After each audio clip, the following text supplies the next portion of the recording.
आयाम स्थापित करने, झूठे के रिकॉर्ड बनाने वाले अरविंद केजरीवाल, मुंह में राम राम बगल में छुरी, कट्टर भ्रष्टाचारी। स्वास्थ्य मंत्री जो भ्रष्ट है वो भी जेल में बैठा है। आखिरकार अरविंद केजरीवाल की कौन सी मजबूरी है? खुले में खालिस्तान जिंदाबाद के नारे लगाते हैं और इनकी सरकार मूक दर्शक बन के रहती है। दिल्ली नगर निगम का चुनाव प्रचार एकदम जोरों पर है और हमारे साथ हैं सेंट्रल मिनिस्टर अनुराग ठाकुर जी, जो कि एकदम बहुत रोड शो में और कार्यक्रमों में जा रहे हैं, क्योंकि बहुत ही फायर ब्रांड नेता उनको माना जाता है। जहां जाते हैं एकदम समा बांध देते हैं। तो आज हम उन्हीं से चलेंगे, गाड़ी में चलते चलते बातचीत कर रहे हैं। अनुराग जी, दिल्ली में क्या एजेंडा लेके चल रहे हैं आप एमसीडी का? विकास विकास विकास और सुशासन सुशासन सुशासन। क्योंकि दिल्ली की जनता दिल्ली सरकार से ये दोनों चीजें ही नहीं पा पाई। अरविंद केजरीवाल जी की सरकार झूठे वायदों के लिए और भ्रष्टाचार के लिए जानी जाती है, और जो 8 वर्ष अब उनकी सरकार को पूरे हुए, शायद 8 बातें भी कोई ढंग की ना की हो, कोई काम ऐसे ना किए हो जिसको गिना पाए। बड़े बड़े खोखले वायदे किए थे कि स्कूल बनवाएंगे 500, 5 भी नहीं, 1 भी नहीं बना पाए। बड़े अस्पताल बनाने की बात करते थे, मोहल्ला क्लिनिक के बाहर भी पशु घूमते नजर आते हैं, और आपदा के समय तो उनकी पूरी पोल खुल गई। तीसरा, इन्होंने कहा था कि हम दिल्ली को इंग्लैंड यानी कि लंदन और सिंगापुर जैसा बनाएंगे। तो शायद लंदन और सिंगापुर की जेल में भी किसी कैदी को मसाज ना मिलती हो, लेकिन दिल्ली के भ्रष्ट स्वास्थ्य मंत्री को जेल में मसाज भी मिलती है, 5 स्टार का खाना भी मिलता है। ये आपने जैसे कहा कि जेल में मसाज मिलती है, तो उनको तो भगत सिंह बता रहे हैं ना। एक स्वतंत्रता सेनानी का इतना बड़ा अपमान ये अरविंद केजरीवाल भी कर सकते हैं। और मैं इसलिए बड़ी गंभीरता के साथ कह रहा हूं कि इन्होंने एक नहीं कई बार लोगों का अपमान किया, नेताओं का तो किया ही, बाद में माफी भी मांगी। अब भगत सिंह जैसे क्रांतिकारी नेता, जो हम जैसे युवाओं के लिए प्रेरणा स्रोत है, उनको अपमानित कर देना एक भ्रष्ट मंत्री, इनको पूरे देश से माफी मांगनी चाहिए और पूरे स्वतंत्रता सेनानियों से तो मांगनी चाहिए, उनके परिवारों से मांगनी चाहिए। दिल्ली की जनता को कब तक ठगते रहेंगे लोग? कहते हैं ना, पापों का घड़ा भर गया है। अब समय आ गया है जनता को वोट की चोट देने का। तो मुझे पूर्ण विश्वास है जनता वोट की चोट भी देगी, क्योंकि दिल्ली को इन्होंने कहा था प्रदूषण मुक्त करेंगे। पंजाब में इनकी सरकार आई तो उन्होंने कहा पराली नहीं जलेगी, पराली जली, पहले से ज्यादा जली, पहले से ज्यादा प्रदूषण हुआ।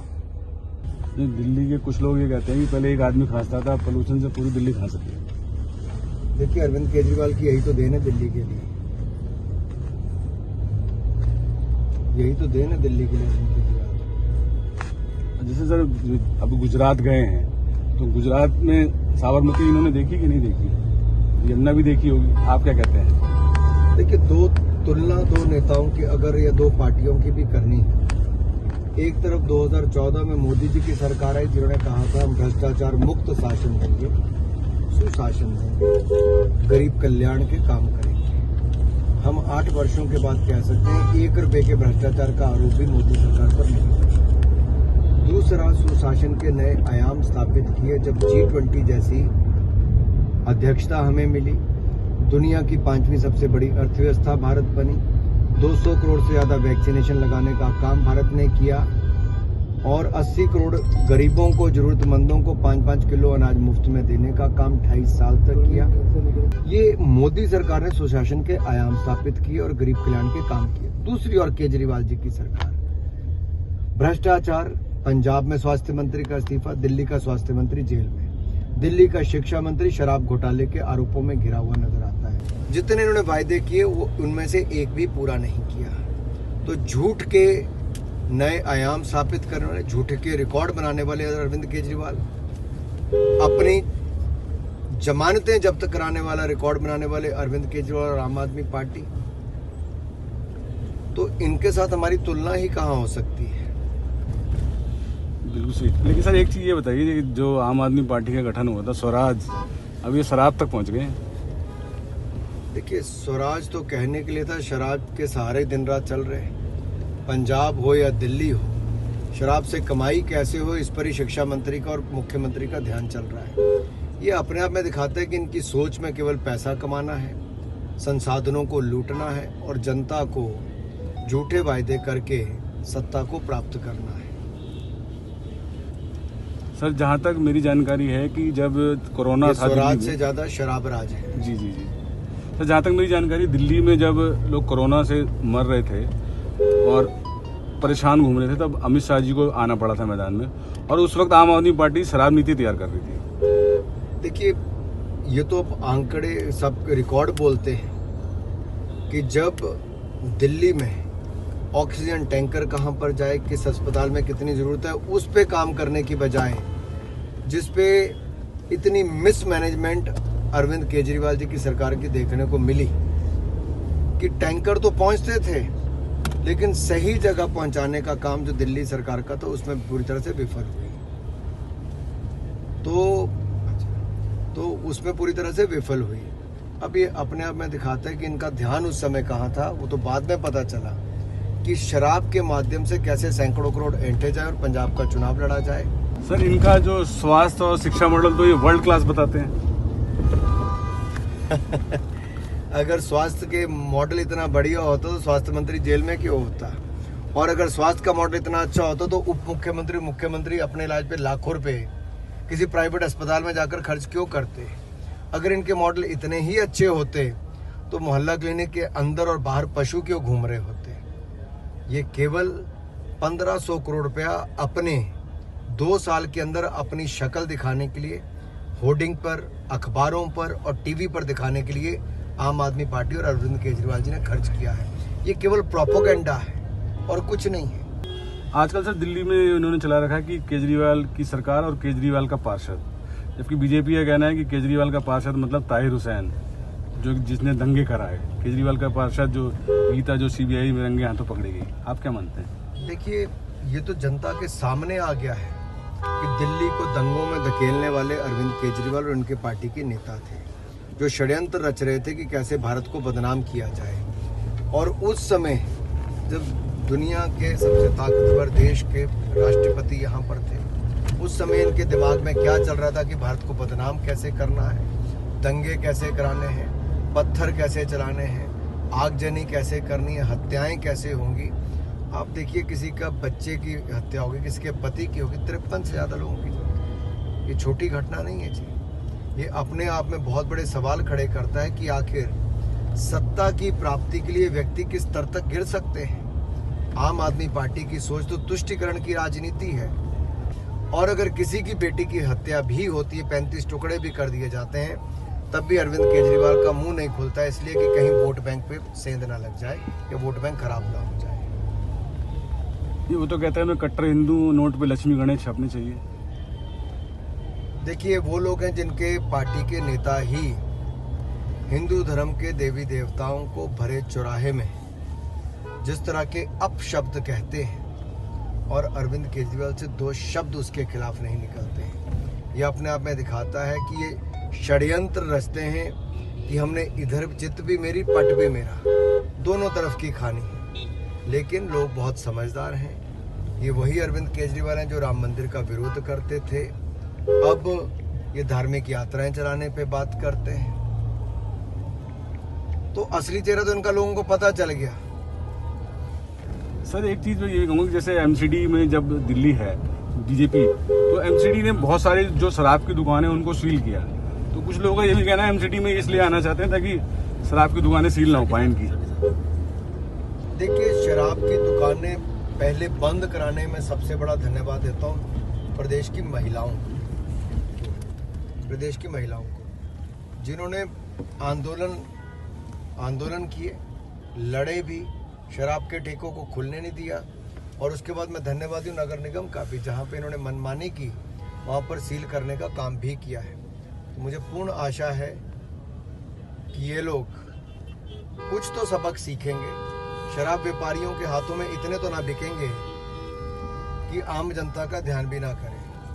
और जहाँ तक आप नोट की बात करते हो, तो मैं तो यही कहूँगा, नोटों पर छापने की बात करते हैं, दिल में तो पहले बसाने का काम करें। इनके झूठे आपकी कहानी बनाते हैं ये जो इमरान हुसैन है इनके या अमंतुल्लाह खान है, इनको बुलाओ जरा, फिर पता चले कि इनके दिल में तो वो बसते हैं। मतलब ये भी एक प्रोपेगेंडा कर सकते हैं गुजरात को लेके। दिल्ली में नहीं, लक्ष्मी गणेश नहीं मुंह है। में राम राम बगल में छुरी, इनका तो वो वाला हाल है। ये तो कहता है मैं कट्टर ईमानदार हूँ। कट्टर भ्रष्टाचार, कट्टर भ्रष्टाचारी ये अरविंद केजरीवाल जी के ऊपर जुड़ता है। मैं तो यही कहूंगा, अरविंद केजरीवाल जी के 3 यार, दारू, घोटाले और भ्रष्टाचार। Okay, done done done.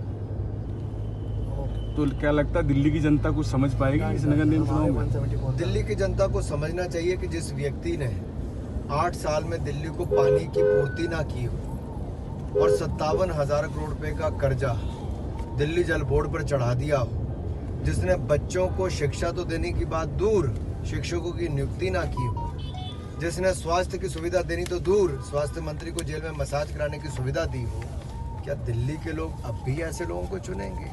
Delhi की जनता समझदार है, ऐसा पाप आपको लाने का कभी नहीं करेगी।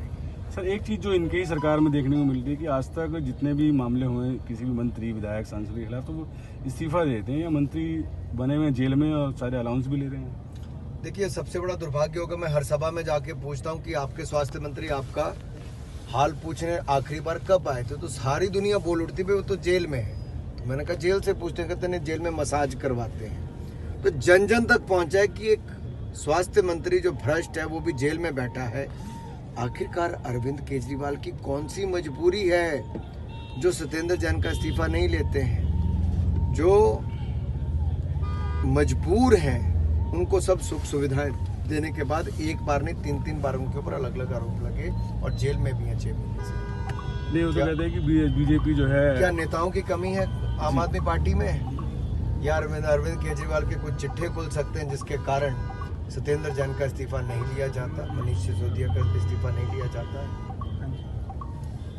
अनुराग जी वो तो कहते हैं कि बीजेपी जो है बीमारी पर राजनीति करती है, वो तो थेरेपी हो रही थी उनकी, फिजियोथेरेपी। हम एक रेपिस्ट फिजियोथेरेपिस्ट बन गया। इससे बड़ा कल्याण का काम अरविंद केजरीवाल और क्या कर सकते हैं? एक रेपिस्ट फिजियोथेरेपिस्ट। आप कल्पना कीजिए, ये किसी की बेटी की हत्या पे भी क्या करने वाले हैं जी? ये अपने आप में दिखता है। ये तो कहते हैं मैं बहुत कुछ करना चाहता हूँ, मोदी जी करने नहीं देते।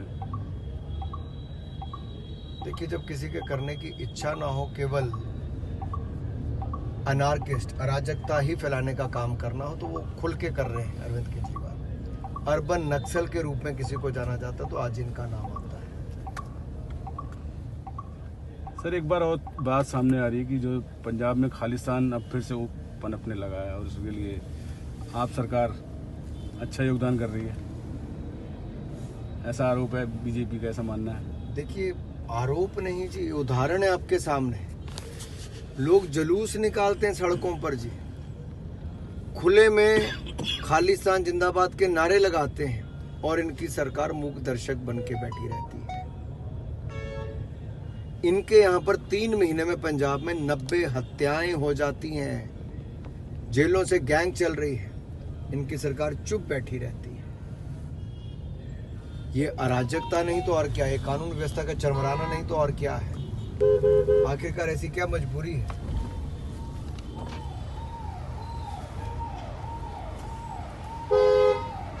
अभी वैसे एक और चीज सामने आई थी, अजीब आदमी है, इसको कब से जला कर रहे हैं? सोशल मीडिया के जरिए एक और बात सामने आई थी कि पंजाब के जो मुख्यमंत्री जर्मनी गए थे और शराब के नशे में थे, उन्हें उतार दिया गया वजह से। देखिए, पंजाब के मुख्यमंत्री क्या क्या करते हैं कि मुझे इस पे तो कोई टिप्पणी करने की जरूरत नहीं। जो दुनिया ने देखा है, उसके बावजूद ये नशा सत्ता का भी हो सकता है और कहीं ना कहीं पंजाब जैसा संवेदनशील राज्य, जो एक उम्मीद के साथ जिन्होंने वोट इन लोगों के प्रति की थी, वो 2 महीने के बाद ही मुख्यमंत्री की अपनी सीट पर ही चुनाव आम आदमी पार्टी को हरवा देती है बाई इलेक्शन। ये अपने आप में बताता है कि 2 महीने में ही मोह भंग हो चुका था पंजाब की जनता का आम आदमी पार्टी से। दिल्ली के लोगों को आप क्या कहेंगे कि भाई क्या देख के वोट करें वो? दिल्ली के लोगों को यही कहूंगा कि भारतीय जनता पार्टी का सुशासन, विकास और गरीब कल्याण के काम को देखकर वोट करें। अगर 3200 बेड हमने 9 अस्पतालों में बनाए, 150 से ज़्यादा महिलाओं के लिए जांच केंद्र खुलवाए, 19 से ज़्यादा मैटरनिटी सेंटर खुलवाए, 8 टीबी के सेंटर खुलवाए, 2000 से ज़्यादा पार्कों में हमने ओपन जिम लगवाए, 3700 से ज़्यादा पार्कों में हमने झूले लगवाए, 20 मीटर हमने कूड़े के ढेर को कम करके दिया और हमने जो 60 लाख से ज़्यादा लोगों को लाभ दिया। अनऑथराइज कॉलोनीज में भी उनको जो लंबे समय से उनके अधिकार मांगने की बात करते थे, हमने वो भी रेगुलराइज कर दिया। तो ये अपने आप में दिखाता है कि भारतीय जनता पार्टी ने पक्ष में काम किया है जनता के, और आगे भी हम 15 मीटर की बिल्डिंग की बजाय 17.5 मीटर की बिल्डिंग को मंजूर करेंगे। और ये जो कूड़े के ढेर जिसको हमने 1 साल में 1.5 साल में 20 मीटर कम कर दिया, अब इसको अगले 5 सालों में जड़ से ही खत्म करने का काम करें। मतलब इनका जो शिक्षा मॉडल है उसमें भी घोटाले की बात सामने आ रही है कि जो कमरे की लागत बनी है उसी लागत में बाथरूम भी बना है। देखिए, ये तो पैसा कहाँ कहाँ खाना है, ये तो अरविंद केजरीवाल का एक मॉडल है। इन्होंने पहले रेवेन्यू डिपार्टमेंट से, एनजीओ से लेके यहाँ तक आए तो इनको घाट घाट का पानी पीने की आदत पड़ी है। तो सबसे समझदार तो इन्होंने ये किया कि अपने पास डिपार्टमेंट कोई नहीं रखा, ना ही कोई फाइल साइन की, जेल जाएगा तो कोई और जाएगा, खुद अरविंद केजरीवाल बचे रहेंगे। और ये पूरी आम आदमी पार्टी में अब खुली चर्चा होती है कि आखिर अरविंद केजरीवाल जिम्मेदारी से क्यों भागते हैं, मलाई खाते हैं, फोटो अपनी छपवाते हैं, लेकिन फाइल कोई साइन नहीं करते, क्यों? ये तो अब नए जो एलजी साहब आए हैं उन्होंने कहा बिना सीएम की फाइल के मैं साइन किए लूंगा ही नहीं। तो कह रहे जी एलजी काम नहीं करने दे रहे। देखिए, आखिरकार अगर हेड ऑफ द गवर्नमेंट अपनी जिम्मेदारी नहीं लेगा तो कौन लेगा? और ये मैं इसलिए आपको बड़ी गंभीरता से बात कह रहा हूँ कि ऐसा शायद ही किसी सरकार में होता होगा कि मुख्यमंत्री अपनी जिम्मेदारी से भागे। मैं मंत्री, केंद्रीय मंत्री अनुराग सिंह ठाकुर जी आए हुए हैं। अनुराग जी का किस तरह से दिल्ली के लोगों ने, वेस्ट पटेल के नगर के लोगों ने स्वागत किया। अब हम जा रहे हैं नारायणा, जो कि डीडीए की कॉलोनी है। तो मैं अनुराग जी से पूछना चाहूँगा, डीडीए की कॉलोनी में रहने वाले लोगों के लिए मोदी सरकार क्या तोहफा दे रही है?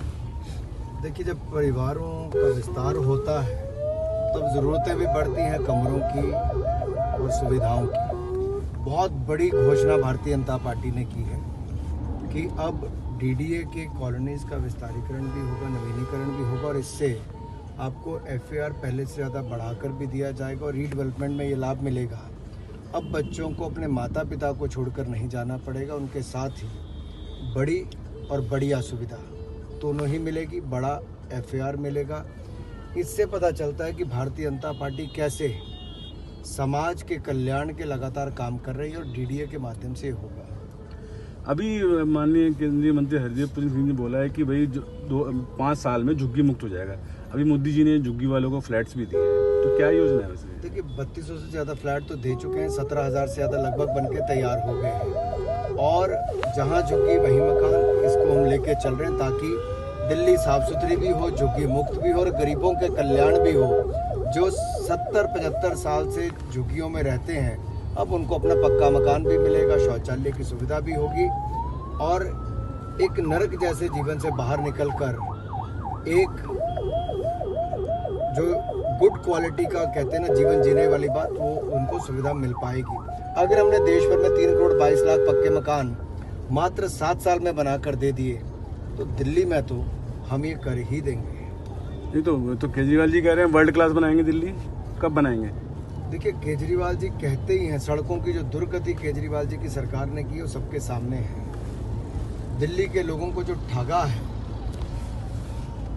आप देखिए, कोई वायदा आज तक पूरा नहीं किया, केवल झूठे वायदे के लिए वो जाने जाते हैं। पानी तक तो वो दे नहीं पाए, सड़कें बनवा नहीं पाए, बड़े अस्पताल से लेकर स्कूल बनवा नहीं पाए। वो तो केवल झूठ के लिए जाने जाएंगे। झूठ और भ्रष्टाचार, ये जो किसी की पहचान बनी है वो अरविंद केजरीवाल की बनी है। जहाँ तक भारतीय जनता पार्टी ने 15 मीटर की बजाय अब 17.5 मीटर तक की बिल्डिंगों को भी पास करने की अनुमति दे दी। जो बिजली का भी वो कह रहा है कि बिजली में भी कुछ घोटाला सामने आ गया है। ये तो आप सबके सामने एक नहीं कई और जानकारियां एक के बाद दूसरी निकलकर सबके सामने आ ही रही है। एक नहीं कई कई घोटाले। ठीक है अनुराग जी, आपको जय श्री राम, आप विजयी भएं।